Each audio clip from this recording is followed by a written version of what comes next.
সাব্রুমের পুরাতন টাউন হলে উদযাপিত হয় মহকুমা ভিত্তিক স্টেটহুড ডে 2025।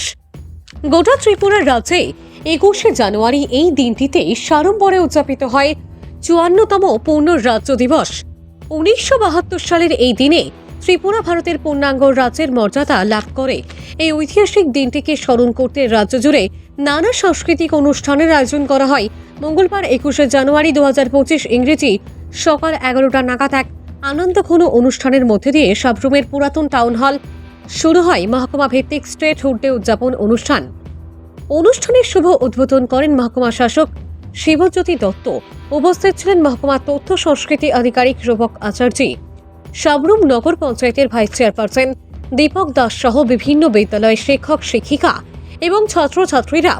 আজকের এই দিনে ত্রিপুরার ইতিহাস এবং বর্তমান প্রেক্ষাপটের উপর দাঁড়িয়ে বিভিন্ন প্রাসঙ্গিক বিষয়ের উপর 4টি স্কুলের মধ্যে কুইজ কম্পিটিশন এবং পুরস্কার বিতরণী অনুষ্ঠান অনুষ্ঠিত হয়। অনুষ্ঠানে বক্তব্য রাখতে গিয়ে মহকুমা শাসক শিবজ্যোতি দত্ত ত্রিপুরার রাজ্যের নামকরণ এবং ইতিহাস সম্পর্কে বিশদে ব্যাখ্যা করেন। তিনি বলেন, ছাত্রছাত্রীদের তার নিজের রাজ্য সম্বন্ধে ব্যাপক ধারণা থাকা প্রয়োজন। কি রয়েছে এই রাজ্যের কৃষ্টি, বৈচিত্র্য, ঐতিহ্য, এই নিয়ে ছাত্রীদের মধ্যে ধারণা না থাকলে ছাত্রছাত্রীদের প্রকৃত জ্ঞান কখনো সমৃদ্ধ হবে না। ভানুচন্দ্রের রিপোর্ট, আসাম প্রাইম নেটওয়ার্ক।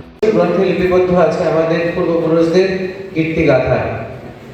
আমার প্রিয় ছাত্রছাত্রীরা, আজ যখন আমরা আমাদের এই রাজ্য দিবস পালন করছি, তখন আমাদের মনে রাখতে হবে যে আমাদের এই সমৃদ্ধ ঐতিহ্যের কথা।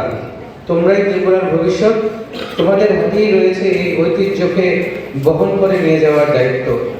ত্রিপুরার মাটিতে মিশে আছে হাজার বছরের সভ্যতা এবং সংস্কৃতির স্পর্শ।